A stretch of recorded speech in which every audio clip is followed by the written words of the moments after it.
कृष्ण को ईश्वर नहीं मानूंगा। दिल्ली के मुख्यमंत्री और आम आदमी पार्टी के संयोजक अरविंद केजरीवाल इतने भले आदमी हैं कि उन पर कोई उंगली नहीं उठा सकता। भाई समय समय पर जिस तरह से वो खुद के सबसे बड़े आम आदमी होने की बात जो कहते रहते हैं, एक वो भले हैं और बाकी उनकी कैबिनेट, उनकी पार्टी के नेता। पूरे भारत में तो सिर्फ यही लोग भले मानुष में काउंट किए जा सकते हैं, बाकी सभी भ्रष्ट हैं और नाकारा हैं। हालांकि एक एक कर भ्रष्टाचार करने में आम आदमी पार्टी के ही विकेट डाउन होते जा रहे हैं, वो अलग बात है। और फिर बात जब विवादास्पद बयान की जाए तो फिर आम आदमी पार्टी सरकार में मंत्री राजेंद्र पाल गौतम के तो क्या ही कहने। जिस तरह से राजधानी दिल्ली में उन्होंने हिंदू देवी देवताओं के अस्तित्व को लेकर, उन्हें नहीं मानने को लेकर जो शपथ दिलवाई है, उसको लेकर तो उनके लिए कुछ भी कहा जाए वो कम ही है। इस तरह से दिल्ली में वो खुलेआम लोगों को शपथ दिलाते देखे गए, न राम को मानेंगे, न कृष्ण को, न ब्रह्मा को, न विष्णु को और न ही महेश को। मैं ब्रह्मा विष्णु और महेश को कभी ईश्वर नहीं मानूंगा, और ना ही उनकी पूजा करूंगा। मैं राम और कृष्ण को ईश्वर नहीं मानूंगा। हालांकि ये बयान आम आदमी पार्टी संयोजक के भी गले नहीं उतरा, इसीलिए क्योंकि गुजरात का चुनाव नजदीक है, हिमाचल का चुनाव नजदीक है, फिर लोकसभा चुनाव भी तो काफी नजदीक है। हर चुनाव के लिए जद्दोजहद कर रहे हैं। ऐसे में राजेंद्र पाल गौतम का एक बयान उनके लिए बनाए हुए सभी समीकरणों को ध्वस्त कर सकता है, हिंदू वोट बैंक को उनसे छिन्न भिन्न कर सकता है। तो भला केजरीवाल चाहकर भी कहां अपने मंत्री के इस बयान को बर्दाश्त कर पाएंगे। कर दिया कैबिनेट से बाहर। ट्वीट करते हुए राजेंद्र पाल गौतम ने अपना इस्तीफा सीएम को भेज दिया है। राजेंद्र पाल गौतम ने कहा, मुख्यमंत्री गुजरात की रैली में है, मैंने उन्हें इस्तीफा भेज दिया है। 2 पेज के पत्र में सब कुछ लिखकर भेज दिया है। मैं कट्टर देशभक्ति और तथागत बुद्ध को मानने वाला व्यक्ति हूँ। मैं विचलित नहीं होता। वो लोग जो अपने धर्म के प्रति कट्टर हैं, मैं तथागत बुद्ध की शिक्षाओं के प्रति कट्टर हूँ। मैंने अपनी स्वेच्छा से इस्तीफा दिया है। अब राजेंद्र पाल गौतम कहे भले ही ले कि उन्होंने इस्तीफा अपनी इच्छा से दिया है, जबकि उनसे ही ये इस्तीफा लिया गया है। बीजेपी के मुताबिक राजेंद्र पाल गौतम का इस्तीफा लेकर सिर्फ डैमेज कंट्रोल का काम किया गया है। बीजेपी आईटी सेल के मुखिया अमित मालवीय ने ट्वीट किया, लिखा, राजेंद्र पाल केजरीवाल के ब्रेकिंग इंडिया प्रोजेक्ट थे जो पूरी तरह से पिट गए ऐसे समय में जब गुजरात चुनाव नजदीक है। पाल का इस्तीफा डैमेज कंट्रोल के अलावा और कुछ नहीं है। कोई गलती ना करे। आम आदमी पार्टी और केजरीवाल में ऐसे कई राजेंद्र पाल छिपे हैं। वहीं बीजेपी सांसद मनोज तिवारी ने कहा, दिमाग और प्लान अरविंद केजरीवाल का, जुबान राजेंद्र गौतम की। अब प्लान फेल होने पर अगर मोहरे ने इस्तीफा दिया है तो मास्टरमाइंड केजरीवाल को भी देना होगा। बीजेपी ने इसे हिंदुओं की जीत करार दिया है। दिल्ली प्रदेश अध्यक्ष आदेश गुप्ता ने कहा, अरविंद केजरीवाल का हिंदू विरोधी चेहरा बेनकाब हो गया है। उनके मंत्री ने हिंदू देवी देवताओं का अपमान किया, हिंदू देवी देवताओं के खिलाफ विवादित बोल बोले। आदेश गुप्ता ने कहा, गुजरात जाने पर अरविंद केजरीवाल को मंदिर का दर्शन नजर आता है। हिंदू वोट बटोरने के लिए राम भक्त और हनुमान भक्त बन जाते हैं। केजरीवाल का छिपा हुआ एजेंडा केवल नफरत फैलाना है और यही काम उनके मंत्री कर रहे हैं। आदेश गुप्ता ने तो राजेंद्र पाल गौतम के हिंदुओं से माफी मांगने पर भी सवाल उठाया। उन्होंने कहा, देश के करोड़ों हिंदुओं की भावनाओं को ठेस पहुंचाई गई, सिर्फ पद से इस्तीफा देना काफी नहीं है। आपको बता दें, राजेंद्र पाल गौतम ने अपने इस्तीफे के साथ एक पत्र भी लिखा है जिसके माध्यम से उन्होंने कहना चाहा है कि वो समाज में बढ़ रहे जातिगत भेदभाव से आहत हैं। छोटी छोटी बात पर हत्याएं हो रही हैं, लोगों का अपमान किया जा रहा है।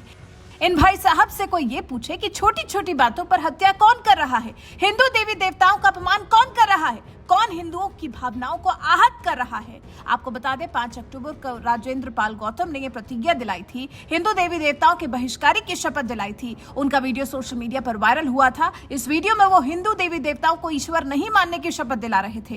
कह रहे थे कि ब्रह्मा विष्णु महेश को नहीं मानूंगा, मैं रामकृष्ण की पूजा नहीं करूंगा, मैं किसी हिंदू देवता को नहीं मानूंगा।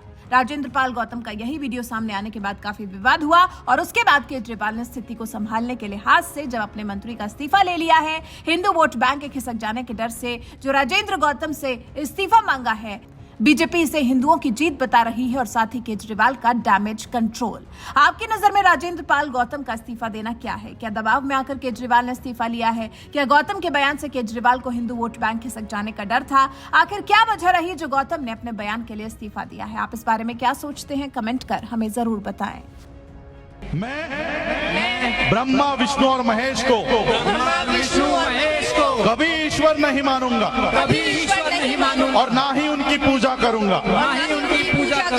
मैं राम और कृष्ण को ईश्वर नहीं मानूंगा ईश्वर नहीं मानूंगा और ना ही उनकी कभी पूजा करूंगा। और ना ही कभी उनकी पूजा करूंगा। मैं गौरी गणपति आदि हिंदू धर्म के किसी भी देवी देवताओं को नहीं मानूंगा और ना ही उनकी पूजा करूंगा।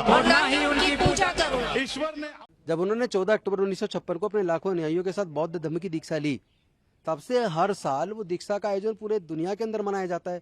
भारत के हजारों जगह पर मनाया जाता है। लोग 22 प्रतिज्ञा लेते हैं जो बाबा साहब ने दिलवाई थी। उसमें किसी को ऐतराज क्यों होना चाहिए? कह रहे हैं कि ये बातें बाबा साहब ने कही थी। बाबा साहब ने जो 22 प्रतिज्ञाएं दिलवाई, इसको पढ़ लीजिए, उस वीडियो को पूरा देख लीजिए।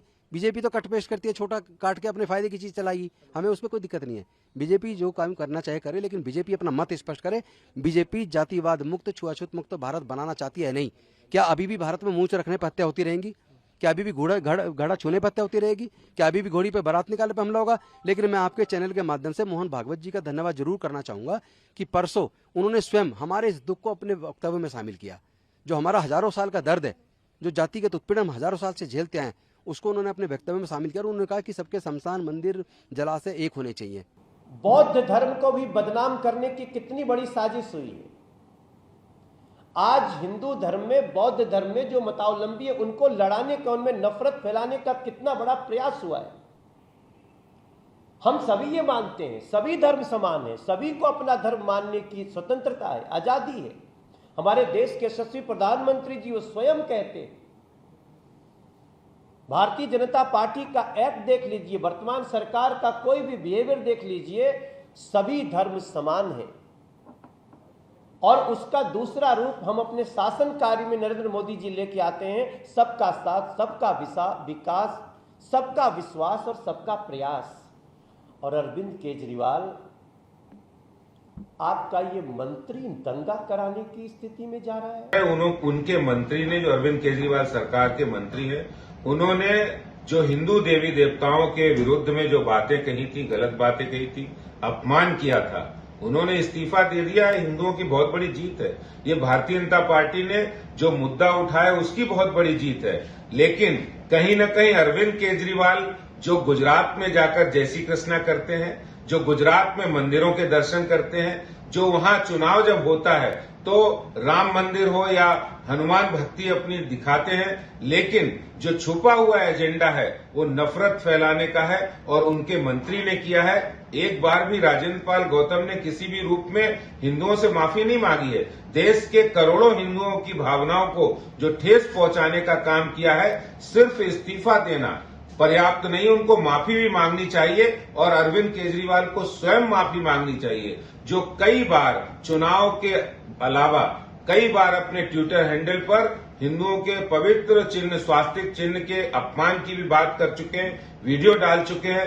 ये उनकी इच्छा और उनकी मंशा दिखा रहा है कि किस तरह अरविंद केजरीवाल किस मानसिकता के व्यक्ति हैं, जो ढोंग रच रहे हैं, पाखंड रचते हैं। वो पाखंड आज सबने देखा है। अब उन्हें गुजरात चुनाव में डर सता रहा है हिंदुओं के वोटों को नहीं मिलने का। इसलिए उन्होंने राजेंद्र पाल गौतम को इस्तीफा दिलवाया है। लेकिन बात यहीं समाप्त होने वाली नहीं है। ये मंशा जो है वो पूरी दुनिया ने देखी, देश ने देखा है, गुजरात ने देखी है, किस तरह हिंदू विरोधी मानसिकता है अरविंद केजरीवाल की।